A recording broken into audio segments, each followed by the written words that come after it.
अगर में ये शुरू में आ गए होते, जितने भी अपने आप को गुरु बनते हैं, चाहे विकास विकृति हो, खान जी हो, चाहे ओझा बाबा हो, चाहे XYZ बहुत सारे टीचर्स हैं, सबकी नाम मुझे याद भी नहीं है।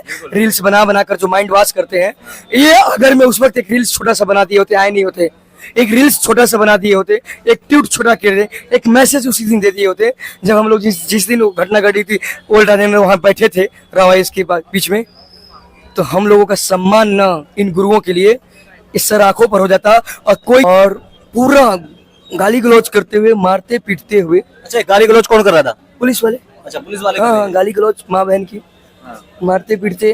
कुछ तो मित्र थे, उनको बहुत ज्यादा चोट लगा। एक लड़का तो पूरा कपड़ा खोल के पूरा अंदर से बहुत पिटाई हुआ, बहुत डेंजर तरीके से उसको। दिल्ली पुलिस वो लड़का को हम सोच रहे थे कि सामने लाए बात करें, अब वो कह रहा है कि देखिए हम फिर घर वाले हमको पैसा नहीं देंगे, मामला घर तक चला जाएगा, ये वो। तो बहुत सारे देखिए स्टूडेंट है यूपीएससी का, दर्द सबको है, मैं ये चीज समझ रहा हूँ।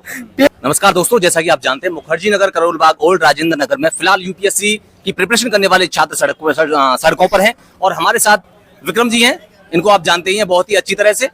छात्रों की आवाज को आगे पहुंचाने के लिए हमेशा तत्पर रहते हैं और यहाँ तक जो क्या क्या अभी जो है क्या सिचुएशन चल रही है मुखर्जी नगर में प्रोटेस्ट को लेकर के क्या मामला चल रहा है और करोल बाग और बाकी इन सब जगहों पर। इसके अलावा विक्रम जी हमें ये भी बताएंगे कि अभी जो फिलहाल आंदोलन किस तरफ मोड़ ले रहा है, क्या क्या मुद्दे हैं, क्या क्या डिमांड्स हैं। तो विक्रम जी, सबसे पहले आपका बहुत बहुत स्वागत है हमारे चैनल पर। दिल से आभार आपका भी। और क्या कहेंगे अभी जो कल क्या हुआ यहाँ पर और बाकी का भी क्या मामला चल रहा है? एक्चुअली मुझे अचानक से पहले तो दिल्ली सरकार के यहाँ से कॉल आता है। अच्छा। कि दिल्ली के एजुकेशन मिनिस्टर आतिशी जी, गोपाल राय जी, मतलब जितने भी मिनिस्टर्स हैं, सारे विधायक मिनिस्टर्स सारे लोग बैठेंगे और हम एक कमेटी बनाएंगे, उस कमेटी में छात्रों को भी रखेंगे, इसलिए विक्रम जी आपका आना जरूरी है और अपने साथियों के साथ भी आ जाइए। तो हमारे साथ जो चाहे ओल्ड राजेंद्र नगर जो भी बैठे हुए थे बाजीराव के पास, सॉरी राव IAS के पास, और यहाँ मुखर्जी नगर में जो बैठे थे, इसमें से कुछ हमारे साथी लोग गए। तो एक्चुअली जिस तरीके से बोला गया था, मैं पॉलिटिकल पार्टी में हूँ नहीं, पॉलिटिकल से मुझे मतलब नहीं है। मुझे मेरा अल्टीमेट गोल यही होता है, जहाँ इंजस्टिस हो रहा है वहाँ आवाज उठाना, और खासकर युवाओं के लिए, ठीक ना।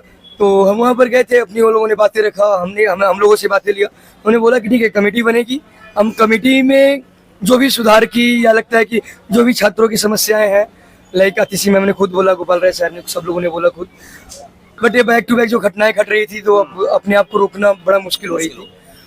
तो चाहे यहाँ भंडारी बिल्डिंग में आग लगना हो, या नीलेश भाई का मारा जाना हो, या इतने बड़े घटना होना राव IAS में आपने देखा बेसमेंट में, और इस बेसमेंट को लेकर विकास विकृति वाला ये जो बेसमेंट है, ये इसमें मतलब सभी लोग क्लासेस चलती है और भी क्लासेस चलती है, बट जो बेसमेंट मेंटरशिप लाइब्रेरी है सबसे ज्यादा क्लासेस चलती है, इन्हीं का चलती थी। तो मैं कई बार आवाज उठाया, बोला भी था कि भाई ये बहुत डेंजर है, और इसके लिए मुझे लोग डराते भी थे, धमकाते भी थे अपने अपने तरीके से, फिर भी हम निडरों की आवाज उठाते रहे। और खैर अभी शासन और कोचिंग माफिया जिसको बोलते हैं, ये दोनों का मिली जुली होती है, इस चीज मैंने ऑब्जर्व किया अभी करीब। पूरा नेक्सस है क्या? पूरा नेक्सस है, मैं वहां से मिलकर आया। विक्रम जी, मैं जानना चाहूंगा कि कल क्या हुआ था यहाँ पर? आपका डिटेन हुआ, सारी चीजें पुलिस वालों ने आकर के हाथापाई भी करी थी, क्या कुछ हुआ, क्या ये सब क्या सीन था वो सब? कल हम सारे फ्रेंड्स थे, कुछ लोगों को मतलब टारगेट करके कहा जा सकता है कि अचानक से पकड़ना, बिल्कुल शांति से सारी लड़कियां भी बैठी थी, लड़के भी बैठे थे, अचानक से आना, और दिलीप सर से बात करने के बाद ही अचानक से आना और पूरा गाली गलौज करते हुए, मारते पीटते हुए। अच्छा, गाली गलौज कौन कर रहा था? पुलिस वाले। अच्छा, पुलिस वाले। हाँ, गाली गलौज माँ बहन की, मारते पीटते। कुछ तो मित्र थे, उनको बहुत ज्यादा चोट लगा। एक लड़का तो पूरा कपड़ा खोल के पूरा अंदर से बहुत पिटाई हुआ, बहुत डेंजर तरीके से उसको। दिल्ली पुलिस। वो लड़का को हम सोच रहे थे कि सामने लाए बात करें, अब वो कह रहा है कि देखिए हम फिर घर वाले हमको पैसा नहीं देंगे, मामला घर तक चला जाएगा, ये वो। तो बहुत सारे देखिए स्टूडेंट है यूपीएससी का, दर्द सबको है, मैं ये चीज समझ रहा हूँ, पेन सबको है। जो हमारे भाई मारे जा रहे हैं, उनको सुरक्षा नहीं मिल रहा है। बात ये लोग पॉलिसीज पढ़ाते हैं, डिजास्टर मैनेजमेंट पढ़ाते हैं, पेपर फोर्स इंटीग्रिटी पढ़ाते हैं, बट ये खुद फॉलो नहीं करते हैं, जिसके कारण हमारे भाई मारे जाते हैं, जो देश के कोने कोने से पढ़ने के लिए आते हैं। अब जो बच्चे सोचते तो हैं कि हम आवाज उठाएं, साथ बैठें, लाठियां भी खाएं, चाहते हैं, लेकिन वो भी मजबूर हैं। घर तक मैसेज जाएगा, वो IAS की तैयारी करने आए थे, तो एक बड़ा सोशल इम्पैक्ट, पारिवारिक इम्पैक्ट। कई लोग तो बोल रहे हैं, जो मना कर आए हैं मेरे साथ, वो बोल रहे हैं कि भाई कल पता चलेगा घर वालों को चीजें, पुलिस मामला चीजें घर वाले बुला लेंगे, पढ़ नहीं पाएंगे, या फिर घर वाले पैसे नहीं भेजेंगे तो कैसे। ये कॉलेज के स्टूडेंट है नहीं, यूपीएससी एस्पिरेंट है, भंडारी बिल्डिंग में भी आग लगी थी, उसे सब शांत हो गया। आक्रोश अंदर से ऐसा नहीं कि युवाओं में जान जुनून नहीं है, आक्रोश नहीं है, आक्रोश होते हैं लेकिन लॉन्ग टाइम तक नहीं रह पाते हैं, थोड़ी देर के बाद। विक्रम जी, मैं आऊंगा इस सवाल पर भी, लेकिन मैं उससे पहले थोड़ा सा ये जानना चाहूंगा कि ऐसा क्या था कि पुलिस को डिटेन करना पड़ा, और इसके अलावा क्या, क्योंकि पुलिस का काम होता है लॉ एंड ऑर्डर मेंटेन करना, प्रोटेक्शन प्रोवाइड करना छात्रों को, पीसफुल जो अपना धरना प्रदर्शन कर रहे हैं, प्रोटेस्ट कर रहे हैं उनको सभी को, लेकिन उनको डिटेन करना, मारना पीटना, गाली गलौज करना, ये क्या क्या किसी के कहने पर या किसी कोई करवा रहा है क्या इस सब चीजों को?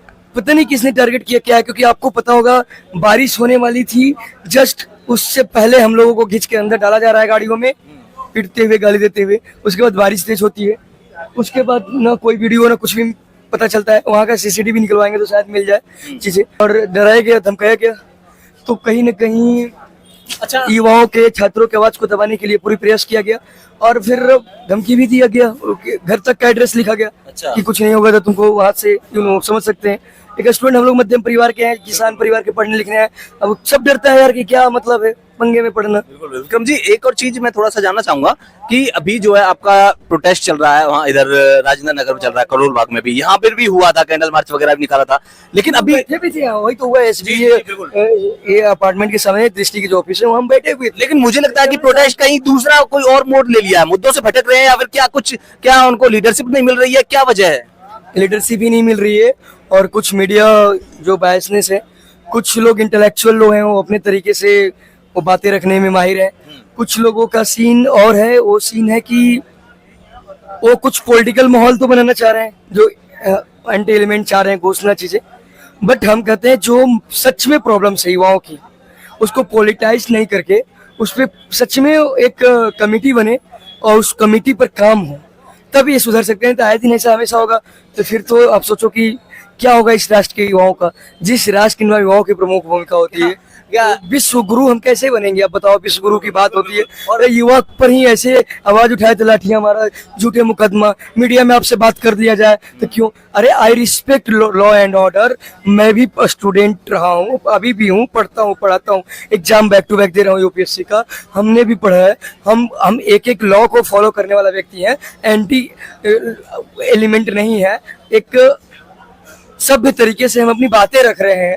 तो आपको पता नहीं क्या प्रॉब्लम हो रही है, यानी आपके मन में मतलब हो तुम लोग। हाँ बिल्कुल, कहने का मतलब ये है कि जो लोग रील्स बनाकर लोगों को ब्रेन वॉश करते हैं, बकैती करते हैं, वो आकर के स्टूडेंट्स की प्रॉब्लम, जो स्टूडेंट्स की जो मेन प्रॉब्लम है, हाँ उन पर ध्यान नहीं दिया जा रहा है। अगर मैं ये शुरू में आ गए होते, जितने भी अपने आप को गुरु बनते हैं, चाहे विकास द्विकृति हो, खान जी हो, चाहे ओझा बाबा हो, चाहे XYZ बहुत सारे टीचर्स हैं, सबकी नाम मुझे याद भी नहीं है।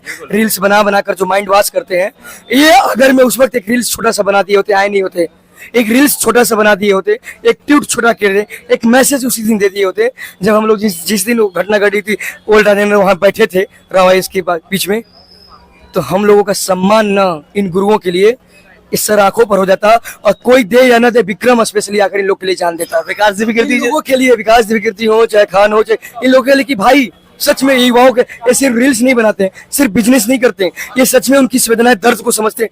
3-4 दिन के बाद आ रहे हैं लोग, आके बस सिर्फ माफी मांगने से क्या बच्चों की जो जान चली गई है, मैसेज दे रहे हैं, इनडायरेक्टली रूप से धमकी भी देने की कोशिश की जा रही है। ऐसा नहीं है, धमकियां भी दी जा रही है। अच्छा, तो आप समझ सकते हो कि आज के गुरु, मेंटर, टीचर, आगे का क्या प्लान है? प्रोटेस्ट को किधर ले जाने का आपका प्लान है? क्या प्रोटेस्ट यहीं पर, मुझे लग रहा है कि यहीं पर खत्म हो जाएगा, या फिर कहीं कुछ अच्छा होने की संभावना है? मुखर्जी नगर में, करोल बाग में, राजेंद्र नगर में, क्या कहेंगे इस पर? देखिए, मैं गांधीवादी एकदम बिल्कुल नॉन वायलेंस में, अहिंसावादी, अहिंसा के रास्ते पर चलने वाला व्यक्ति हूँ।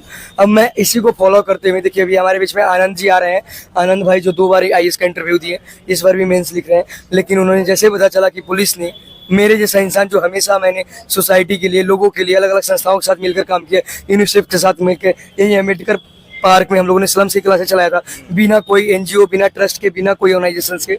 उस व्यक्ति को पुलिस बिना पूछे हुए, बिना जांचे हुए, बिना कुछ करते हुए पीटती है, ले जाती है। उनको पता चला, वो बोले कि विक्रम भाई अब एग्जाम मैं नहीं दूंगा, मैं आ रहा हूँ, तुम्हारे साथ जो बोलूं मैं करूंगा। मैं बोला कि हम गांधी के रास्ते पर चलेंगे, प्रॉपर परमिशन लेंगे और हम हंगर स्ट्राइक पर बैठेंगे। जब तक बैठेंगे, जब तक हमारी सांसें हैं, जब तक हमारी सरकार ये सारी मांगे न मान ले, जब तक एक पार्टिकुलर नेशनल लेवल पर, नॉट ओनली दिल्ली, पूरे देश में समस्या है। नीट का पेपर लीक होता है तो सिर्फ दिल्ली की प्रॉब्लम नहीं है, नेट यूजी जेआरएफ का पेपर लीक होते हैं तो सिर्फ दिल्ली का प्रॉब्लम नहीं है, या other exams, SSC, railway, banks में, या अदर जेपीएससी, बीपीएससी, जो भी स्टेट पीसीएस है, पेपर लीक्स होते हैं, स्कैम्स होते हैं, करप्शन होते हैं। सिर्फ ये इंडिया की समस्या तो नहीं, मतलब ये सिर्फ दिल्ली की समस्या तो नहीं, पूरे इंडिया के होलिस्टिक वे में देखा जाए तो ये सारी समस्याओं को लेकर एक वन सिंगल व्यक्ति हंगर स्ट्राइक करके कुर्बानी देगा। इसमें सारे देश के युवाओं से हम अपील करते हैं, रिक्वेस्ट करते हैं, आप आओ सभी लोग, हम सब मिलकर मजबूर कर देंगे। पार्लियामेंट में आवाज तो उठ रही है, ये तो आपको पता है, इस मुद्दे पर युवाओं पर चर्चा करने के लिए मजबूर हो गए हैं। नहीं तो युवाओं को ये लोग समझते नहीं थे, युवाओं को बस चुनाव के वक्त इनको याद आती थी, ठीक ना, युवाओं पर चुनाव के वक्त इनकी याद आती थी। लेकिन आज पार्लियामेंट में युवाओं की बातें गूंज रही है, तो कहीं ना कहीं मैं अपने आप को सौभाग्यशाली मानता हूँ कि मैं दिन रात जो एक किया, कहीं ना कहीं उसका मैसेज तो जा रहा है, ठीक ना। बाकी बहुत सारे लोग होते हैं नेगेटिव पॉजिटिव चीजें करने वाला, लेकिन मैं जब देख रहा हूँ कमेंट चीजें, तो लाखों में लोग पॉजिटिव मैसेज दे रहे हैं। बीबीसी जैसा लोगों ने अपना फ्रंट कवर पर लगाकर डाल रहा है चीजें, तो कहीं ना कहीं मैसेज जा रहा है, पूरी दुनिया में जा रही है, विक्रम जी, नॉट इंडिया। तो इससे एक चीज मैसेज हो कि अब बदलाव होगी। और एक सिंगल जो मैंने हंगर स्ट्राइक रखा है सारे मुद्दों को लेकर, क्योंकि जब युवा हमारा मजबूत होगा ना, तभी राष्ट्र मजबूत होगा, तभी हम विश्वगुरु बनेंगे। युवा को तुम कमजोर करके सोचते हो कि राष्ट्रगुरु, विश्वगुरु बन जाएंगे, मजबूत बन जाएंगे, सपना भूल जाना कभी। क्या यहाँ के जो सरकारें हैं, यहाँ के जो विधायक हैं, एमसीडी वाले, क्या वो ये सोचते हैं कि जो यहाँ के युवा हैं, क्योंकि बाहर से आकर के यहाँ पर पढ़ते हैं, यूपीएससी की प्रिपरेशन करते हैं, आउटसाइडर हैं, उनके वोटर नहीं है, क्या एक कहीं ना कहीं एक ये भी देखा जाता है कि वो वोटर नहीं है तो उनको जैसे रह रहे हैं, जैसा कर रहे हैं, मतलब जैसा है चलने दो, मतलब हर तरीके की समस्या उनको झेलनी पड़ रही है, ऐसा कुछ क्या समझ रहे हो आप? बात को लेकर एजुकेशन मिनिस्टर साहब के सामने, मैम के सामने मैंने बोला, अतिशी साहब के सामने और गोपाल राय कि भाई हम लोग वोटर नहीं है इसीलिए क्या, तो ऐसे मुंह बना रही थी कि नहीं विक्रम ऐसा बात नहीं है। हम लोगों ने परसों दिन, सॉरी कल मिलकर आए हैं, कल मिलकर आए हैं, ठीक ना। और मैं ये बात को रखा कि क्या हम वोटर नहीं है, फिर रेवेन्यू तो सबसे ज्यादा हम ही से आती है, देश के कोने कोने से आते हैं रेवेन्यू, इसी देश के है ना। जब वसुधैव कुटुंबकम की बात होती है, पूरा विश्व हमारा है, तो तुम अपने भारत वालों को भी तो अपना मानो। वोटर नहीं है तो क्या उनकी सुविधाएं नहीं मिलनी चाहिए? आप देखो नेहरू विहार, मुखर्जी, राजेंद्र नगर का जो एरिया है, स्टूडेंट एरिया, मोस्टली यहाँ का जो ऑनर होते हैं वो कहीं जाकर पीछे कहीं रूम लेकर खुद किराए पर रहते हैं और यहाँ महंगे पर लगा देते हैं अपनी बिल्डिंगे। जो इनकी बिल्डिंग है महंगे पर लगा देते हैं, कोई फैसिलिटी नहीं। नाले की समस्या वैसे ही, अभी मेरे जिस गली में रहता हूँ जाओगे ऐसे पानी लगा हुआ। ये बात मैंने खुद अतिशी मैम को भी बोला, गोपाल राय सर को भी बोला, सारे जो सौरभ भरद्वाज जी को, फिर यहाँ का विधायक दिलीप पांडे सर को बोला, मेरे करोल बाग के भी विधायक साहब को ये बात रखा गया। मैंने ऑनेस्टली सभी के पास ईमानदारी से मैंने सारा कुछ रखा। मैं कड़वे सत्य बोलता हूँ, ये आपको पता है, मेरा कोई लाग लपेट नहीं है, कहीं से मुझे स्वार्थ नहीं है। 2 रोटी मुझे चाहिए जिंदगी, जब तक जिंदा हूँ 2, उसके बाद मुझे कोई मुंह माया नहीं है। क्या आप एकदम कड़वा सत्य बोलते हैं, कहीं यही तो वजह नहीं है कि आपको अब टारगेट किया जा रहा है? टारगेट किया जा रहा है, यही वजह है। अच्छा विक्रम जी, एक और चीज, इतने मैंने प्रोटेस्ट किया लाइफ में, इतने जगह मैंने शामिल हुआ, अलग अलग पटना यूनिवर्सिटी में रहते हुए, दिल्ली यूनिवर्सिटी में अलग अलग समझाओ आवाज उठाया, लेकिन ऐसा नहीं हुआ था। यहाँ तो अभी तुरंत हम कहीं भी किए थे, तुरंत जैसे हम डिटेन हो जा रहे हैं। विक्रम जी, एक लास्ट सवाल पर आकर के मैं इस पूरे इस इंटरव्यू को जो है खत्म करूंगा कि यहाँ की समस्याएं, इस सब के अलावा और क्या क्या जो स्टूडेंट झेल रहे हैं यहाँ पर रह करके? देखिए, देखा जाए तो बहुत सारी समस्याएं हैं, सबको पता है। वही मैं जानना चाहूंगा। कुछ अपने व्यूअर को रख दीजिए, वो बताएंगे अपनी अपनी समस्या की समस्या है, तो उस पर भी हम लोग फिर बात करेंगे। लेकिन समस्या, हाँ, लेकिन आप लोग अपनी बातें रखिए क्या क्या समस्या है। बाकी जो छात्र रह रहा है उसको समस्या, नो डाउट, हर चीज का। देखिए, मैं बता दे रहा हूँ आपको, जो वीडियो को देख रहे हैं और जो आप प्रॉब्लम फेस कर रहे हैं, नीचे कमेंट सेक्शन में अपनी प्रॉब्लम्स रखिएगा। जब हम यहाँ पर हंगर स्ट्राइक पर बैठेंगे, सुनो, इस सब पर मैं कानून बनवा रहा हूँ। खुद लॉ मिनिस्टर्स के अलावा अतिशी मैम से मिला मैंने, जो एजुकेशन मिनिस्टर है गोपाल राय से मिला, पूरा दिल्ली के जितने मिनिस्टर हैं, खैर केजरीवाल साहब लोग तो नहीं है, जो लोग हैं पूरी टीम थी, और सबसे लोग बोला कि विक्रम हम कमेटी बनाएंगे, उस कमेटी में छात्र भी रहेंगे, और अब उन्होंने बाकायदा मेल आईडी दिया, नंबर दिया कि जो समस्या है उसको भेजो। बिल्कुल। तो आप यहाँ पर भी वीडियो के कमेंट सेक्शन के नीचे वीडियो के कमेंट में भी लिख सकते हैं, आपकी सारी प्रॉब्लम्स को लिया जाएगा, उठाया जाएगा, और जो वाजिब प्रॉब्लम्स हैं उन सभी को एक जो अब हंगर स्ट्राइक पर बैठा जाएगा, उन सभी में एक डिमांड्स के रूप में उनको रखा जाएगा। युवाओं से सभी से अपील है यार कि मैंने ऐसा आज तक कोई गलत चीजें नहीं किया, गलत नहीं सोचा, अपनी जान की बाजी अपने गर्दन पर तलवार लटका कर आपकी सुरक्षा के लिए बोला। तो कम से कम इस मामले में तुम लोग बायस न हो तो कि तुम उस पॉलिटिकल पार्टी से, तुम उस पॉलिटिकल, या तुम्हारा वो है, वो गुरु है, तुम्हारा वो है। अरे यार सच्चाई समझो, हमारे भाइयों की आए दिन कहीं मौत हो रही है, कहीं अलग अलग समस्याएं हो रही है। तो युवाओं के लिए, और खासकर जो पीसीएस की, यूपीएससी की, अदर एग्जाम की तैयारी कर रहे हैं, उनकी मैं निस्वार्थ आवाज उठा रहा हूँ। इसके बदले में मुझे कोई रोटी नहीं दे रहा है, ना मैं रोटी मांग रहा हूँ, ठीक ना, लेकिन कम से कम मैं इतना अपनी गर्दन पर तलवार लगा के आपके लिए लड़ रहा हूँ, तो कम से कम ये मत कहो ना कि इधर उधर बढ़ जाओ और उल्टा सीधा सपोर्ट तो करो। और सपोर्ट करने के लिए जो हम हंगर स्ट्राइक में बैठ रहे हैं, आप सब साथ में आओ, साथ में आइए। तो ठीक है विक्रम जी, इसी के साथ वीडियो का एंड करते हैं और मिलते रहेंगे, होती रहेंगी बातचीत, आपकी आवाज, युवाओं की आवाज लोगों तक पहुंचाते रहेंगे। इसी के साथ में आपका बहुत बहुत धन्यवाद।